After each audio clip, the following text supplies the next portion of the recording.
boca, yo te amo. Siempre te sigo a todos lados de corazón. Este amor que por vos siento, boca es un sentimiento de corazón. Buenas tardes, nosotros somos el equipo 6 de la materia de sistemas del automóvil, integrado por Aram Cesay, Gustavo Alberto, García Arturo y Saúl Medrano. Bien, como primer tema les vamos a compartir el sistema de inyección por carburador, su funcionamiento, qué es, y cómo es que cumple su función en el sistema del automóvil. Vale. Como funcionamiento, básicamente es una pieza de metal en la cual entra el aire y después en la parte de abajo, como se puede observar en la imagen, tenemos la gasolina, la cual entra por un chorro. Al momento de que entra el aire, la gasolina al mismo tiempo también entra por el sistema Venturi. Este sistema es, se podría decir, impreciso o inexacto, ya que al momento de que entra la mezcla de aire combustible, pasa por un tubo y es regado a los diferentes cilindros, o dependiendo cuántos cilindros tengamos en nuestro auto, se riega hacia todos. Pero en algunos casos, ya sea que podamos tener algún exceso o nos haga falta de esta mezcla, ya que solamente tenemos un carburador, el cual se encarga de hacer la expansión hacia todos los cilindros.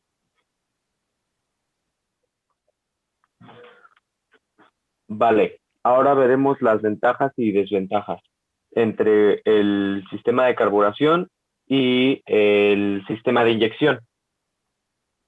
Bueno, los carburadores tienen como desventajas, como ya las dije anteriormente, que son imprecisos. La mezcla de aire y gasolina no es siempre la mejor para los diferentes cilindros que tenemos, como el sistema de inyección, ya que cada inyector da la mezcla exacta para un mejor rendimiento y que no se desperdicie la gasolina y que sea un mejor rendimiento de nuestro auto. Inyección TDI. Se conoce como TDI al sistema de inyección que utiliza uno o dos inyectores eléctricos. Estos se encuentran ubicados en la parte superior del sistema colector de combustible. Este sistema se asemeja a una figura como a un carburador común. Este sistema, por medio de una computadora, por medio de una computadora, cuando se abre el switch, esta manda a los inyectores 12 volts.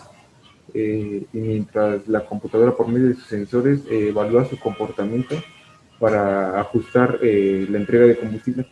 Esta siempre trata de mantener una mezcla perfecta entre aire y gasolina. Esta es la principal característica de este tipo de inyección. A continuación mencionaré los principales componentes de esta. Tenemos el actuador de relenting, que se encarga de mantener el número de revoluciones bajo las condiciones del motor. También tenemos el acumulador de combustible. Se mantiene bajo presión durante un tiempo después de parar el motor, para cuando se vuelva a prender, asegurar un arranque perfecto con el motor caliente. También tenemos el sensor de mariposa, que se encarga de enviar la señal de la posición del acelerador. También tenemos el sensor de temperatura. Este sensor es el que limita el tiempo de inyección a la válvula de arranque en frío. Esto se hace hasta que el motor alcanza una temperatura normal. Los inyectores son válvulas encargadas de suministrar el combustible. Y también tenemos el filtro de combustible, que, como su nombre lo indica, filtra las partículas provenientes del tanque de combustible. Esos son los principales. El sistema PCI o inyección multipuerto. El sistema MPPI es un sistema de inyección de combustible que se utiliza para autos modernos. Los motores con inyección multipuerto cuentan con un inyector independiente para cada cilindro montado en el múltiple de transmisión. Esto quiere decir que, por ejemplo, si el motor tiene 4 cilindros, tiene 4 inyectores, y si tiene 6, tiene 6 inyectores, así sucesivamente. Esta característica es la principal de los inyectores, bueno, del sistema de inyección por MFPI, y representa un gran cambio para el desempeño eh, del automóvil, ya que, por ejemplo, el mismo motor, pero con el sistema MFPI y otro con el sistema TBI, el sistema MFPI producirá alrededor de 10 a 40 caballos de fuerza más que si tuviera el sistema TBI, ya que esto se debe a que tener un inyector por cada cilindro se distribuye de mejor manera el combustible entre los cilindros. Este sistema no depende de vacíos de motor para la cantidad de combustible a entregar, sino que el combustible es inyectado directamente al múltiple de transmisión, esto en vez de ser jalado por el vacío como en un carburador. Para controlar el sistema se instaló una computadora, como en el TBI, la cual recibe información de sus sensores, y esta información, la que recibe, es comparada con información que ya tiene predeterminada por los fabricantes. La compara y dependiendo de qué tan desnivelada esté, se manda indicaciones de qué hacer para cumplir los estándares. Algunos de los componentes del MFPI son el riel de combustible, que recibe por un extremo la gasolina y por el otro sale el exceso de esta hacia el tanque, hacia el tanque. Esta es un tubo de metal que se acomoda al múltiple. Los inyectores son válvulas que reciben voltaje positivo desde la llave de encendido, esto a través de un relé. La duración de los impulsos determina cuánto combustible es inyectado. También tenemos el regulador de presión, que está montado en el riel de gasolina y consiste en una cámara con diafragma, un resorte y una entrada negativa de vacío para regular la presión. También tenemos el cuerpo de aceleración, que está arriba del motor y tiene adaptado el estrangulador, y la válvula de paso de aire no tiene terminales de vacío. Estas son las principales características de los componentes del sistema MFPI. Bueno, yo les voy a hablar del sistema de encendido por platino. El sistema de encendido por platino está compuesto básicamente por batería, llave de contacto, bobina, distribuidor, rotor, tapa y eje, platinos, condensador, avances por vacío y centrífugo, cables y bujía. Bueno, la batería. Esta es la encargada de almacenar energía eléctrica y es la que suministra la corriente necesaria para el buen funcionamiento del circuito. También tenemos la llave de contacto, que es la llave de contacto o switch de encendido, que es la encargada de abrir o cerrar el circuito de encendido, y también la de realizar la función del accionamiento del motor de arranque. También tenemos la bobina de encendido, que esta es como un transformador de voltaje que toma los 12 voltios entregados por la batería y genera un alto voltaje necesario para el salto de la chispa en la bujía de encendido. La bobina de encendido tiene dos bobinados, un bobinado o arrollamiento llamado de baja o primario y el otro de alta o secundario. El bobinario primario está conectado al circuito de baja y está compuesto por un hilo grueso de cobre y con un poco arrollamiento. Y el bobinado secundario va conectado al primario y por el otro, al extremo, va hacia el circuito de alta tensión. También tenemos un distribuidor. Bueno, la función del distribuidor es la de repartir a cada una de las bujías en el momento preciso el impulso de la bobina de encendido. Las partes del distribuidor son un platino, la leva, el condensador y el rotor. El platino es un interruptor accionado por una leva. Este es el encargado de abrir o cerrar el circuito con el circuito primario de la bobina de encendido de las mismas revoluciones de giro del motor. La leva, esta determina el ángulo de apertura y cierre de los contactos del platino del rotor. La leva en su movimiento genera dos ángulos. Cuando los contactos están cerrados, el ángulo se llama ángulo de cierre, y cuando los contactos se encuentran abiertos, se llama ángulo de apertura. Bueno, el condensador controla los picos de alto voltaje producidos por el secundario de la bobina. Estos picos o excesos de voltajes pueden averiar el platino, interfiriendo en el buen funcionamiento y el desempeño del motor. El rotor está constituido por un material aislante y dispone de una lámina metálica en su parte superior, por donde recibe la alta tensión. Se encuentra ubicado en el eje del distribuidor y es un contacto móvil. El avance de encendido. Para asegurar el mayor rendimiento del motor, la chispa salta antes de llegar al MPS, que es punto muerto superior. Esto se produce por la alta velocidad del giro del motor y el tiempo que demora el salto de la chispa y el quemador de la mezcla. Bueno, el avance al vacío actúa mediante un diafragma, mediante una manguera y va conectado al carburador o en la parte de admisión. El centrífugo hace que avance el vacío y tiende a disminuir, por lo tanto se requiere el otro sistema. El sistema con fuerza centrífuga hace uso de unos contrapesos que con la velocidad de giro tienden a abrirse y provocan el desplazamiento de la leva adelantando la chispa.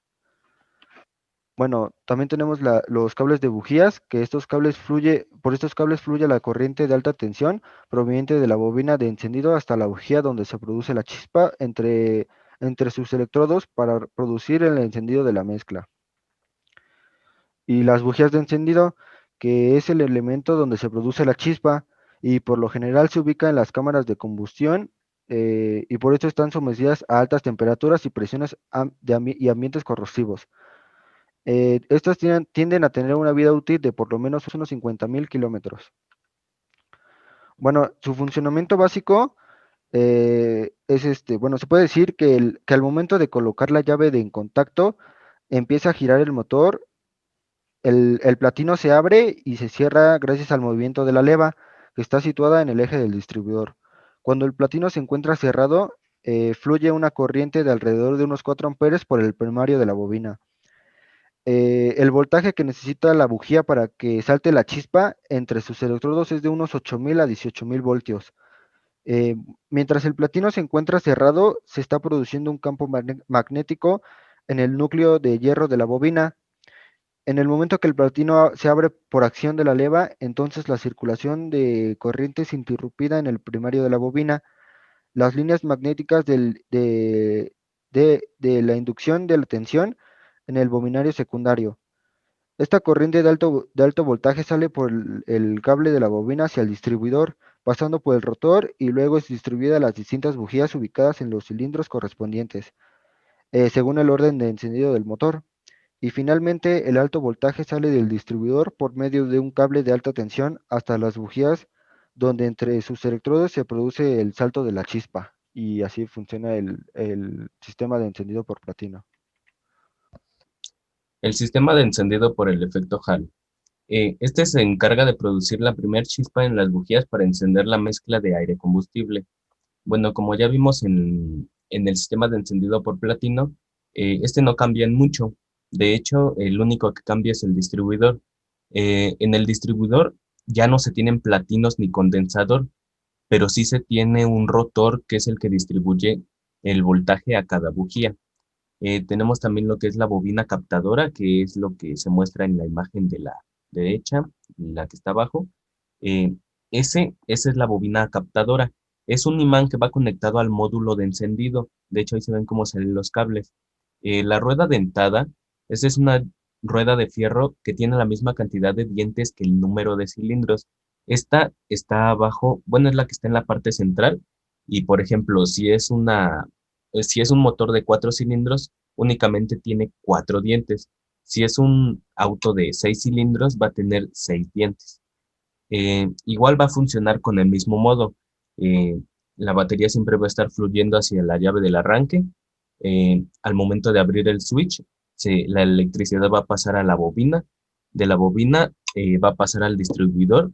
Y entonces, cuando se dé el llavazo, como ya lo mencioné, va a pasar la corriente de la batería de 12 volts del switch de ignición al distribuidor y a la bobina.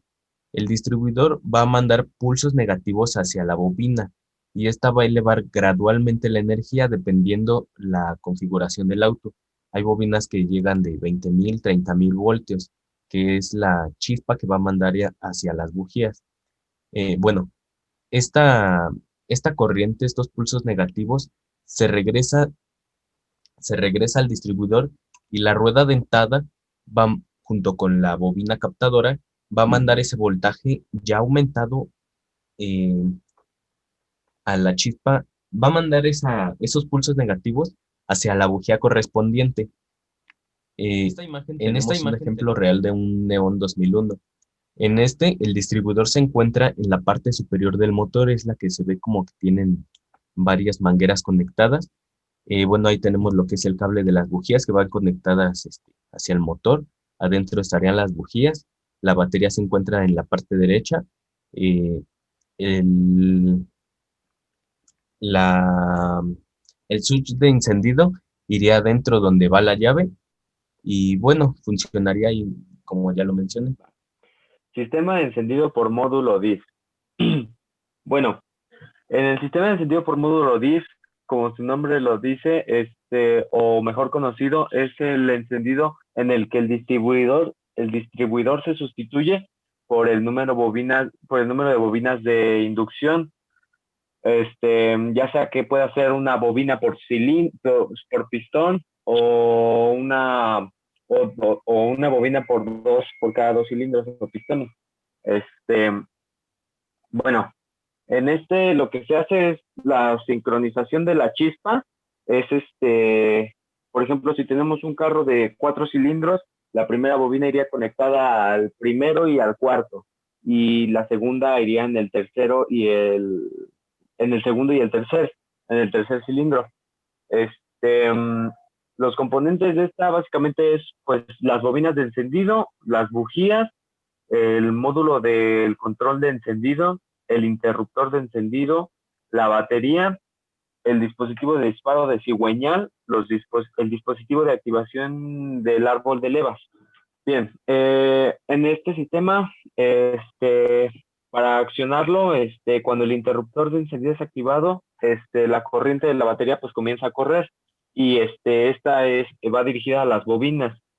Estas, con los sensores del árbol de levas y del cigüeñal, es activado porque con el engrane que tenemos ahí, por cada vuelta que va dando, manda la señal a la computadora, y esta es la que acciona que la chispa salga hacia las bujías. Bien, como ventajas, pues en este sistema tenemos un mayor control sobre la generación de la chispa, reducción de las fallas de encendido por la calidad en la chispa, se eliminan las interferencias eléctricas, las bobinas se pueden ubicar sobre las bujías, se puede graduar el avance o retraso del encendido, y se pueden eliminar los cables de alta. Pero también tenemos desventajas, como son que las bujías tienen un mayor trabajo y se desgastan más rápido. La chispa perdida en los sistemas que funcionan por este sistema. A este sistema pues también se le conoce como chispa perdida, ya que cuando la bobina manda la chispa hacia las dos bujías, pues una es cuando se encuentra en el punto muerto superior, y a esta es a la que se le suministra y es la que aprovecha la chispa. Sin embargo, el otro pistón al que está unido la bobina está en el punto muerto inferior, y esta simplemente pues la desaprovecha. Pero ya por eso existe el encendido secuencial, y este sistema pues básicamente es una bobina por cada cilindro para que se administre la chispa y no se desperdicia en ningún momento. Y también, como otra desventaja, tenemos que la posible conmutación entre las partes internas de la bobina. Bien, el sistema de embrague y de transmisión manual. La función de sus componentes. Para empezar, del clutch tenemos lo que es la rueda flotante. Esta va directamente conectada al cigüeñal y siempre va a estar girando. Es la que encontramos en la parte superior de la parte izquierda. Esa es la rueda flotante, siempre va a estar girando. Y bueno, tenemos también lo que es el disco del clutch. Este es el que va a dejar pasar o no la fuerza del motor a la transmisión. Y esta tiene, si vemos, tiene resortes. Son resortes helicoidales y sirven para evitar movimientos bruscos del motor hacia la transmisión. También tenemos lo que es el plato de presión, que es la tercera parte de la imagen de arriba. y este va encima del disco del clutch y lo va a presionar para que pase la fuerza del motor a la transmisión. Este mismo lleva un diafragma y su función es liberar el disco del clutch para que se puedan hacer los cambios. Es decir, se va a presionar en medio y entonces se va a botar la parte, en la ruedita, la que se ve como gris. Y también tenemos lo que es el collarín, que sería la última parte que se ve ahí en la imagen. Y este va a empujar al diafragma hidráulicamente o por chicote, dependiendo del auto. Este va a hacer que se interrumpa la fuerza que va del motor hacia la caja de cambios. Tenemos también lo que es la horquilla, que es la parte superior, bueno, la última parte que se ve ahí como un fierrito. Esta va a estar conectada hacia un vástago y al cojinete de desembrague, lo que hace que el collarín se presione y se accione el clutch. Tenemos dos tipos de clutch. Tenemos lo que es el hidráulico y por chicote. El hidráulico lleva una bomba de embrague, como se ve en la imagen de abajo, la bomba azul. Esa es su bomba de embrague, y un cilindro esclavo, que es el azul que también se ve ahí. Estos van a empujar juntos a la horquilla, van a funcionar como una prensa hidráulica. Y lo que es por el chicote no lleva esto. Este va directamente el pedal, sube hacia un cable, se conecta hacia el chicote y este va directamente conectado hacia la horquilla. Bueno, de la transmisión tenemos también lo que es el árbol primario, que será el tubo que se ve en la parte izquierda, el primerito. Digamos que ahí en la parte izquierda se encuentra el motor, se encuentra el cigüeñal, y entonces es el que va a estar dando la fuerza hacia la caja de transmisión. También tenemos lo que es el árbol intermedio, que es el fierrito que va en la parte de abajo, el que tiene nada más 5 engranes, y ese es el que va a hacer que se le dé la fuerza hacia el árbol secundario. El árbol secundario es el que va unido a la transmisión y sale de la misma, es el que se encuentra en la parte derecha de la imagen. La caja de velocidades. Esta normalmente tiene 5 velocidades nada más y también una reversa. Esta va a recibir la fuerza del motor ya habiendo pasado por el clutch a los diferentes engranes de la caja. El de la primera velocidad vamos a tener que es el más pequeño, es en la parte izquierda. Esto para que el auto tenga la suficiente fuerza como para romper la inercia. Después se van haciendo un poquito más grandes. Esto para dejar de reducir tanto la velocidad que va del motor a las ruedas. Y los engranes de la reversa son como los de la primera, son pequeños. Nada más que en este tenemos un tercer engrane, que es el que va a voltear la dirección del árbol secundario. También tenemos que en todas las velocidades, por ejemplo, en esta caja es nada más de 4 velocidades. Tenemos que sus engranes desde la primera velocidad hasta la cuarta son engranes helicoidales y en la reversa son engranes rectos. Bueno, su función, el embrague es un elemento mecánico únicamente para autos estándar y transmite y desconecta la velocidad del motor hacia la caja de cambios, liberando así el movimiento hacia las ruedas motrices. Es decir, el pedal va a estar presionado cuando se necesite hacer un cambio de velocidad o para meter la primera velocidad para que avance el auto. Y entonces esta fuerza va a pasar a una bomba de embrague, como ya lo mencioné, si es que es hidráulico, y si no pasa a un chicote y se va hacia la horquilla. Esta va a presionar el collarín y por consecuencia se presiona el diafragma, haciendo que el disco de embrague o clutch se separe de la rueda flotante y se pueda meter una velocidad de la caja. Bueno, aquí tenemos una imagen como ejemplo. Aquí si presionamos el pedal, en este caso es un sistema hidráulico, va a pasar la fuerza del pedal hacia la bomba del clutch, y entonces esta, como funciona como una prensa hidráulica, va a pasar hacia la otra parte de la bomba del clutch. Este aceite va a pasar hacia el cilindro esclavo, que es la segunda parte de la bomba, es la que está de color azul. Esta va a hacer que se presione la horquilla y por lo tanto va a presionar al collarín. Aquí el diafragma es el que se ve en la parte izquierda de la imagen como una florecita, como si fueran pétalos de rosa. Y entonces este es el diafragma, se va a presionar y entonces va a presionar al plato del clutch. Lo que va a hacer es que va a separar al plato y entonces va a dejar de pasar la fuerza del motor hacia la caja de velocidades. Y entonces se puede hacer el cambio de velocidades para evitar hacer cualquier ruptura en la caja. Sí se pueden hacer cambios sin meter el clutch, pero necesitamos tener mucha experiencia. De otro modo, vamos a romper la caja. Y bueno, la transmisión estándar sirve para hacer cambios de velocidad y que el automóvil aumente su velocidad, siempre y cuando el embrague funcione correctamente para que se pueda hacer el cambio de velocidad. La ubicación y sistema de sus componentes. El clutch está entre el motor y la caja de cambios. Este es el que... Todo el clutch, digamos, es la parte naranja que se ve en la imagen. El motor está a un lado y entonces la transmisión se encuentra a un lado del motor, pero entre el motor y el clutch. Y bueno, esto sería todo por parte del equipo 6. Gracias por su atención.